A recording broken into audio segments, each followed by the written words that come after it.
ప్రార్థన చేసి మొదలు పెడదాం. ఓం గురు బ్రహ్మ గురు విష్ణు గురుదేవో మహేశ్వర గురు సాక్షాత్ పరబ్రహ్మ తస్మై శ్రీ గురవే నమః. ఓం అన్నాదో శ్రీ జగన్నాథ మద్గురు శ్రీ జగద్గురు మమాత్మ సర్వభూతాత్మ తస్మై శ్రీ గురవే నమః. ఓం అఖండ మండలాకారం వ్యాప్తం ఏన చరాచరం తత్పదం దర్శితం ఏన తస్మై శ్రీ గురవే నమః. శ్రీమతి ఏకైక గురువు ఆధ్యాత్మిక సామ్రాజ్య చక్రవర్తి శతాధిక గ్రంథకర్త హిందూ జ్ఞానధర్మ ప్రదాత సంచలనాత్మక రచయిత త్రైత సిద్ధాంత ఆదికర్త శ్రీ శ్రీ శ్రీ ఆచార్య ప్రబోధానంద యోగీశ్వర్ల వారిచే రచించబడిన పరమ పవిత్ర పరిశుద్ధ ప్రథమ దైవ గ్రంథము త్రైత సిద్ధాంత భగవద్గీత. మనము స్వామివారు రచించిన భగవద్గీత గ్రంథంలో మోక్ష సన్యాస యోగము అనే అధ్యాయం చెప్పుకుంటా ఉన్నాము. పోయిన వారము 3 నుంచి 6 శ్లోకాల వరకు కల్పిత శ్లోకాలని వాటి వివరము కూడా మనం తెలుసుకున్నాము. తర్వాత ఈరోజు 7-8 శ్లోకాలు అవి కూడా కల్పితాలే. ఆ కల్పిత శ్లోకాలు వాటి ఉద్దేశం ఏమిటో తెలుసుకోవాల్సింది ఉంది. కల్పిత శ్లోకాల్లో ఏమంటున్నారంటే, నీత కార్యాలను త్యజించవద్దు, ఆ కార్యాలను అజ్ఞానం చేత త్యజించితే దాన్ని తామస త్యాగం అంటారు.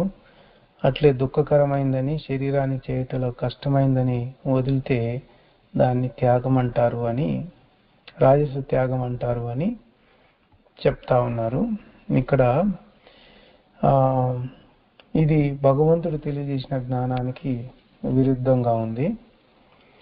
ఏదైనా కానీ ప్రతి పని కూడా కర్మ ప్రకారమే జరిగి తీరుతుంది. వాటిని ఎవరు కూడా తప్పించుకోలేరు, తప్పక చేసి తీరవలసిందే అని వెనకటి అధ్యాయాల్లో మనము తెలుసుకున్నాము. ఒకవేళ ఎవరైనా కానీ నేను పని చేయను అని కనుక పట్టుపట్టితే అది ఆ పట్టు కూడా నిలవదు, బలవంతంగా కర్మ వాడి చేత పని చేయించే తీరుతుందని భగవంతుడు తెలియజేశాడు. కాబట్టి ఒకరికి ఇష్టం ఉన్నా ఇష్టం లేకున్నా కర్మ నిర్ణయం చేసింది అని అంటే తప్పగా పని చేయవలసిందే. అక్కడ తప్పించుకోవడానికి లేనేలేడు. కాబట్టి తప్పించుకోవడం అనేది జరగదు. తప్పకుండా చేయవలనని చెప్పిన పరమాత్మ ఇక్కడ వీళ్ళు రాసినట్లుగా తామస త్యాగము రాజస త్యాగము అని చెప్తాడా? ఏమన్నారు వీళ్ళు? ఆ కార్యాలను అజ్ఞానంతో త్యజించితే వదిలిపెడితే తామస త్యాగమని, దుఃఖకరమైంది శరీరాన్ని చేయడం కష్టమైందని వదిలితే రాజస త్యాగమని ఎందుకు చెప్తాడు? అలా చెప్పడు కదా. ఒక్కసారి కర్మ నిర్ణయించింది అని అంటే తప్పక కార్యము జరిగే తీరును అనేది సూత్రం. అదే భగవంతుడు తెలియజేసింది. కాబట్టి ఇక్కడ అంత చెప్పిన భగవంతుడు ఇక్కడికి వచ్చి విరుద్ధంగా చెప్పడు. ఇంకా 9వ శ్లోకంలో నియత కర్మ ప్రకారము అహము లేకుండా ఫలితం మీద ఆశ లేకుండా కార్యాలను ఆచరిస్తే అది సాత్విక త్యాగమని చెప్పబడును అన్నారు. మనకి 9వ శ్లోకం తర్వాత వస్తుంది. ఇక్కడ ఏంటంటే 7-8 2 శ్లోకాల్లో ఆచరించని దానిని త్యాగం అన్నారు. 9వ శ్లోకంలో ఆచరిస్తే దాన్ని త్యాగం అన్నారు. చూడండి, ఇక్కడ 7-8 శ్లోకాల్లో చెప్పిన దానికి 9వ శ్లోకంలో చెప్పిన దానికి పూర్తి వ్యతిరేకత అనేది ఉంటుంది. దాన్ని గమనించుకోవాలి. సంస్కృతం తెలిసిన వాళ్ళు, పండితులుగా చెప్పుకునే వాళ్ళు వాళ్ళకి ఇష్టం వచ్చినట్లుగా శ్లోకాలను అల్లి ఏం చేశారంటే భగవద్గీతలో పెట్టి భగవంతుని భావానికి విరుద్ధంగా ప్రచారం చేసి పెట్టారు. వాళ్ళు గీతను చదివే వాళ్ళైనా కనీసం ఈ తేడాలను గమనించాలి. గమనించకపోవడం మరి విచిత్రంగా ఉంది. భగవంతుని భావానికి విరుద్ధ భావము సృష్టించిన వాళ్ళకు మాత్రము ఖచ్చితంగా భయంకరమైన పాపము అంటుకుంటుంది. కాబట్టి ఇక్కడ వరుసగా 6 శ్లోకాలు అశాస్త్రీయమైనవి కల్పితాలు అయినవి. 3, 4, 5, 6, 7, 8 శ్లోకాలు, 6 శ్లోకాలు కల్పితాలు. కాబట్టి భగవద్గీతకి సంబంధం లేనటువంటివి అని గుర్తుంచుకోవాలి.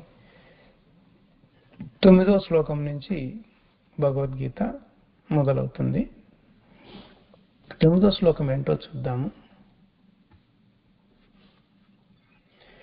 కార్యమిత్యేవ యత్కర్మ నియతం క్రియతే అర్జున సంగం త్యక్త్వా ఫలం చైవ సత్యాగ సాత్వికో మతః. ఇది సాత్వికము అని చెప్తున్నారు. ఈ శ్లోకం సాత్వికము సంబంధించింది అని అంటున్నారు.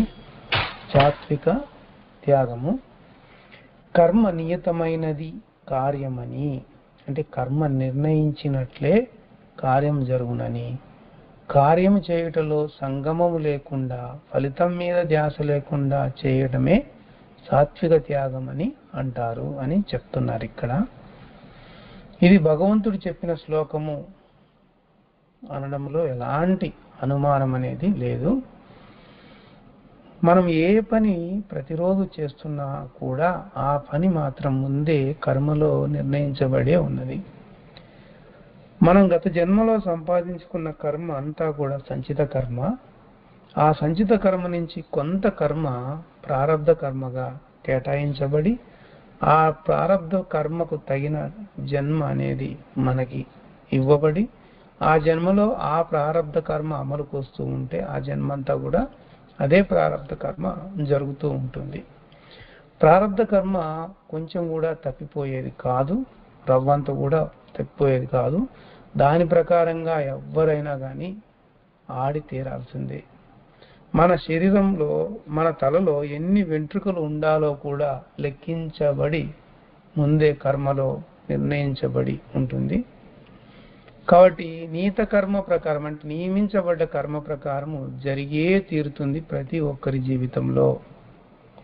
అయితే అలా జరుగుతున్నప్పుడు, కార్యం జరుగుతూ ఉన్నప్పుడు అహముతో సంగమం లేకుండా, అంటే అహంతో కలవకుండా, ప్రతి కార్యంలో పాపమో పుణ్యమో ఏదో ఒకటి వస్తుంది కదా, వాటి మీద ఎలాంటి ధ్యాస లేకుండా తను చేయాల్సిన పద్ధతి ఎలా ఉందో ఆ పద్ధతి ప్రకారంగా గనక నిమిత్త మాత్రుడని అని అనుకుని పనులు ఎవరైతే చేస్తూ ఉంటారో, అలా చేస్తే దాన్ని ఏమంటారంటే సాత్విక త్యాగము అని అంటారు. ఎందుకంటే ఇక్కడ పాప పుణ్యములు అనేవి రాకుండా వాటిని త్యాగం చేస్తున్నాడు, విడిచిపెట్టేస్తున్నాడు. కాబట్టి ఇందులో వాడు ఏం విడిచిపెట్టాడు అని అంటే, దేన్ని త్యాగం అంటున్నామని అంటే, కర్మ ప్రకారంగా పని జరుగుతూ ఉన్నప్పుడు కంటికి కనిపించకుండా కర్మ అనేది పుట్టుకొస్తూ ఉంది. ఆ పుట్టుకొస్తున్నటువంటి కర్మనే ఆగామి కర్మ, అంటే రాబోయే కర్మ అంటున్నాము. ఆ రాబోయే కర్మను ఎవడైతే తనకు అంటుకోకుండా వదిలించుకుంటూ ఉన్నాడో దాన్నే త్యాగం అంటారు. కొత్తదైన ఆగామి కర్మను తగులుకోకుండా చేసుకుంటకు భగవంతుడు ఏం చేశాడు, మనందరికీ కర్మయోగ విధానాన్ని చెప్పాడు. దాని ప్రకారంగానే ఆగామి కర్మ మీద ధ్యాస లేకుండా అహాన్ని వదిలిపెట్టేసి పనిని చేస్తే వాడు కొత్త కర్మను వదిలేసినట్లు అవుతుంది.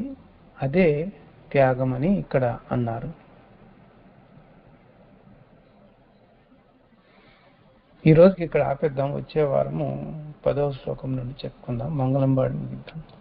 ఓం మంగళము మీకు మద్గురు చంద్రమా, మంగళము మీకు మహి ప్రకాశ, మంగళము చేసి మరి మ్రొక్కెద అఖిల జీవ సంఘ ఆత్మలింగ.